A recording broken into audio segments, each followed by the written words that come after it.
नमस्कार, मेरा नाम है ओम प्रकाश यादव और आप देख रहे हैं voice of Republic. Supreme court of India ने संभल यूपी में जो मस्जिद में सर्वे का काम हो रहा था उस पर रोक लगाते हुए एक अंतरिम आदेश पारित किया है।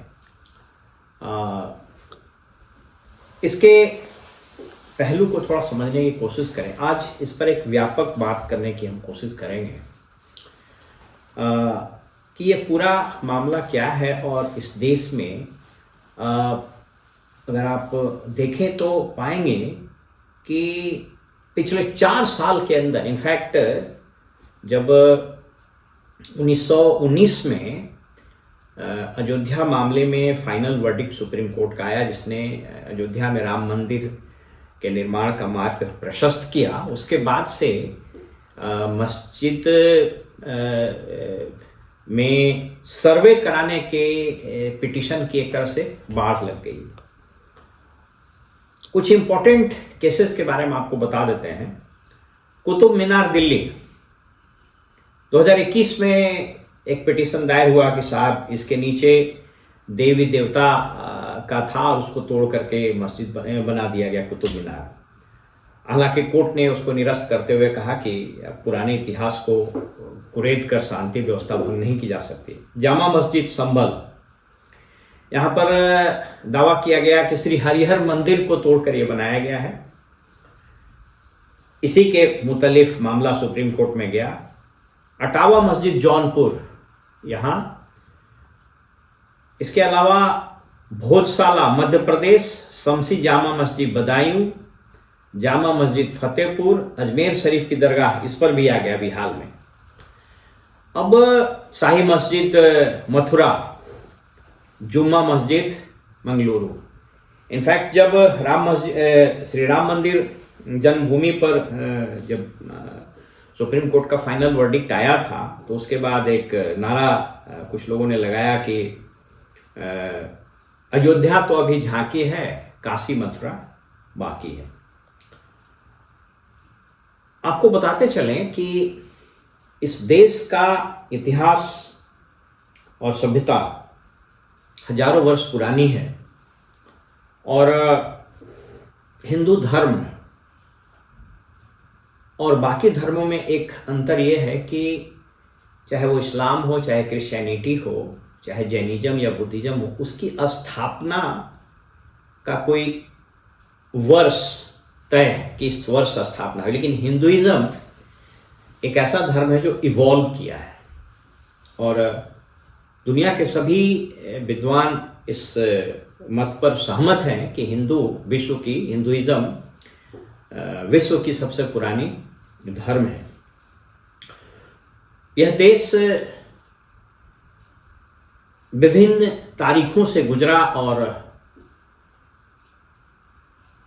मुस्लिम शासक यहाँ आए, उसमें तुगलक, खिलजी वंश से लेकर मुगल, फिर ब्रिटिश और फिर देश आज़ाद हुआ।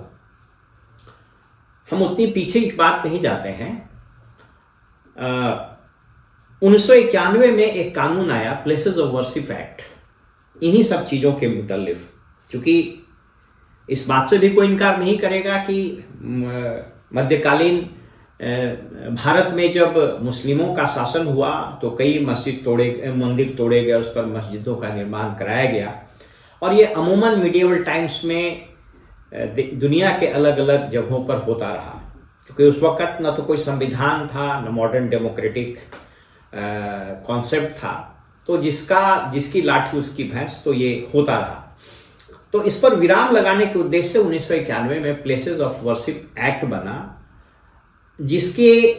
जिसमें जो सेक्शन है वो बड़ा महत्वपूर्ण है।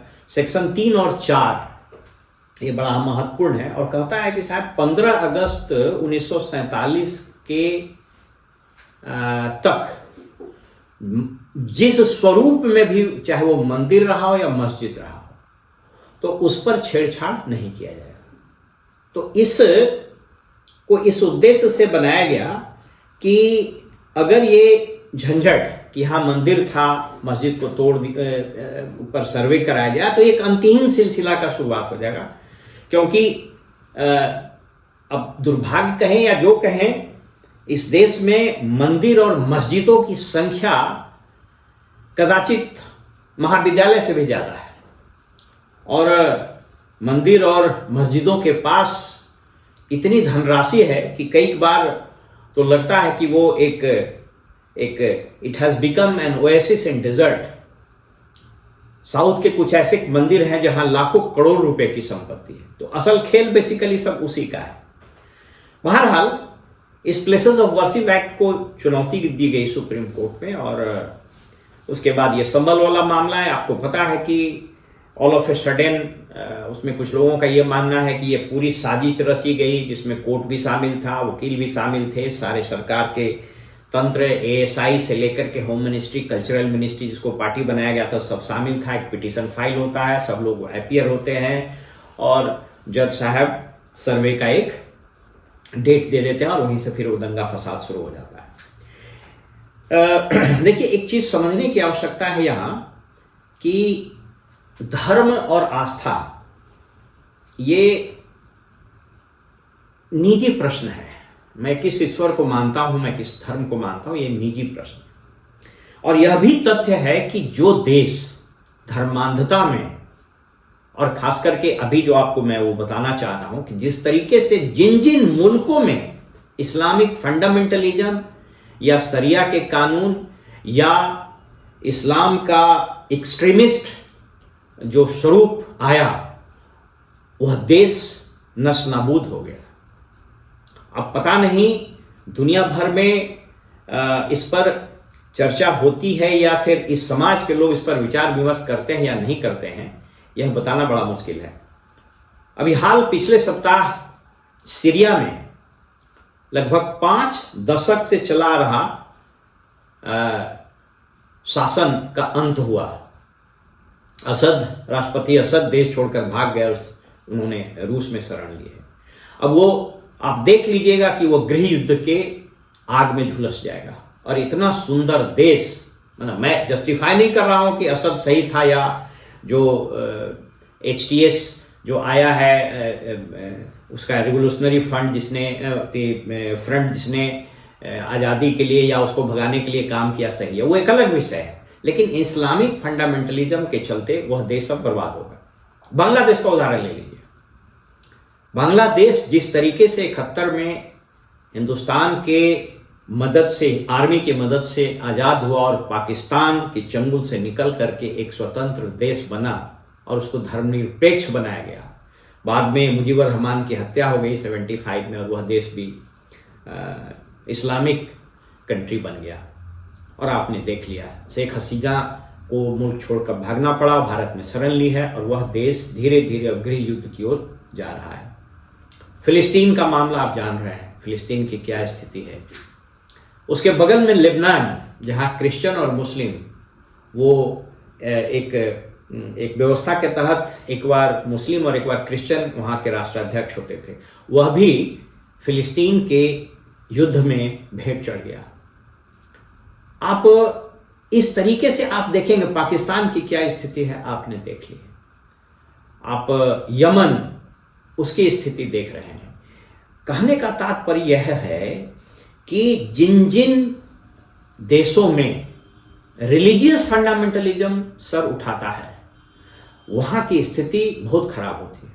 और मैं आपको इसलिए यहां पर बताना चाह रहा हूं कि यहां पर एक अजीब ट्रेंड डेवलप कर गया। ठीक है, मैं इस बात से इनकार नहीं कर रहा हूं कि यहां पर मंदिरों को तोड़कर मस्जिद बनाया गया था लेकिन अगर अब ये पेंडोरास बॉक्स को खोल दिया गया, अभी ये 9 मामले मैंने आपको बताया कि 9 मामले 4 साल में 9 केसेस कोर्ट में दर्ज किए गए हैं सर्वे को लेकर के। अगर ये पेंडोरास बॉक्स खुल गया तो यह देश एक अंतहीन विवाद में उलझ जाएगा, जहां एक और हम विश्व की 5वीं सबसे बड़ी अर्थव्यवस्था बने हैं, वहीं पर यहां 80 करोड़ लोगों को खाने के लिए अनाज दिया जा रहा है। और अब जो सरकारें आ रही हैं, एक अजीब डेंजरस ट्रेंड चल गया। अभी मैं दिल्ली में देख रहा था कि वहां पर केजरीवाल जी ने आतिशी की सरकार ने 1000 रुपये महीने देने की घोषणा की। ये जो फ्री बीज का कल्चर है, झारखंड में भी वही हुआ। तो अब ऐसा क्यों पड़ता है? आप अभी भी यहाँ के जनमानस को, यहाँ के लोगों को मुफ्त की चावल, मुफ्त की रेवड़ी पर जिंदा क्यों रखे हुए हैं? क्यों वो अपने पैर पर नहीं खड़ा हुआ है? अगर प्रधानमंत्री गरीब कल्याण योजना में 80 करोड़ लोगों को अनाज पर निर्भर होना पड़ रहा है, तो ये कोई फक्र की बात नहीं है, एक शर्म की बात है। बिहार राज्य में अगर 94 लाख परिवारों को मुख्यमंत्री जी कह रहे हैं कि हम सहायता देंगे क्योंकि उसकी बहुत स्थिति खराब है, तो ये 20 साल में अगर ये स्थिति है तो ये कोई उत्साह और कोई गर्व का विषय नहीं है, ये शर्म की बात है। और दुर्भाग्य से यहां चुनाव भी इन्हीं चीजों पर जीत लिए जाते हैं। नागरिकों को, वोटर्स को फ्री का कुछ चीज देकर, और अगर उससे नहीं हो तो फिर धर्म के नाम पर अन्य चीजों को बताकर मुख्य मुद्दे से ध्यान हटा दीजिए और फिर अपना शासन करते रहिए। यह देश जिस तरीके से आर्थिक क्षेत्र में प्रगति कर रहा है, अगर इसने धन के, रिसोर्सेस के इक्विटेबल डिस्ट्रीब्यूशन पर ध्यान नहीं दिया, जहां अमीरी और गरीबी, अभी मैंने एक बार चर्चा की थी कि वर्ल्ड इनइक्वालिटी रिपोर्ट जो पब्लिश हुआ वो ये बताता है कि इस देश में 1% आदमी के पास 57% से ज्यादा धन है। तो ये जो आर्थिक खाई बढ़ रही है, ये इतना डेंजरस होती जा रही है कि इसको सिर्फ आप धर्म के नाम पर और फ्री बीज के नाम पर बहुत दिन कवर अप नहीं कर सकते हैं। धर्मांधता और रिलीजियस इंटॉलरेंस, चाहे वो मुस्लिम के का हो या हिंदू का हो या किसी और धर्म का हो, ये बहुत घातक और बहुत ही डेंजरस ट्रेंड है। इस पर एक देश में एक व्यापक बहस होनी चाहिए और एक टॉलरेंस का माहौल बनना चाहिए, और मुस्लिम कंट्रीज को भी, और मुस्लिम, इस देश के मुस्लिम आबादी को भी, मुस्लिम जनमानस को भी यह समझने की आवश्यकता है कि अगर आपने इस्लामिक फंडामेंटलिज्म को परसू किया तो अंततोगत्वा आप स्वयं भी बर्बाद हो जाएंगे। फिलहाल हमें इजाजत दीजिए और आप देखते रहिए वॉइस ऑफ रिपब्लिक। नमस्कार।